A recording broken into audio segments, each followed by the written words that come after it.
ईद की रात थी। गांव जगमगा रहा था, मगर सबा के दिल में अंधेरा था।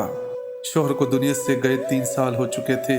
वो नन्ही बच्चियां हर रोज पूछती, अम्मी अबू कब आएंगे? और वो मुस्कुरा कर कह देती, अब्बू जन्नत में हैं, अल्लाह के पास।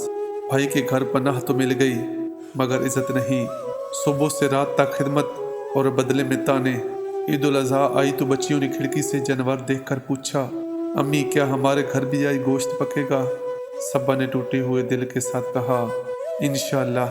मगर जब उसने थोड़ा सा गोश्त मांगा तो देख के किनारे से सिर्फ चर्बी के चंद टुकड़े उसके हाथ पर रख दिए गए।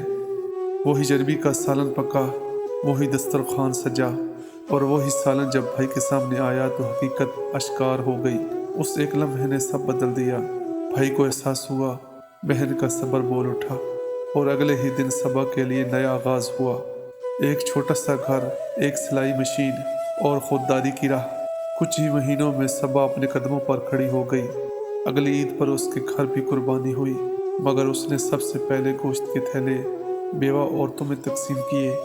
जब भाभी माफ़ी मांगने आई तो सबा ने मुस्कुरा कर कहा, अगर उस दिन आप मुझे चर्बी ना देती तो शायद मैं अपने कदमों पर खड़ी ना हो पाती। अल्लाह हर तकलीफ में कोई ना कोई हिकमत रखता है। सबक, कभी कभी ज़िंदगी का सबसे कड़वा लम्हा ही हमारे लिए सबसे मीठा मोड़ बन जाता है। सब्र, मेहनत और खुददारी, यही असल ताकत है। अगर आप भी मानते हैं कि मुश्किल वक्त इंसान को मजबूत बनाता है तो ये तहरीर ज़रूर शेयर करें। ईद हमें सिर्फ खुशी नहीं, इंसानियत भी सिखाती है।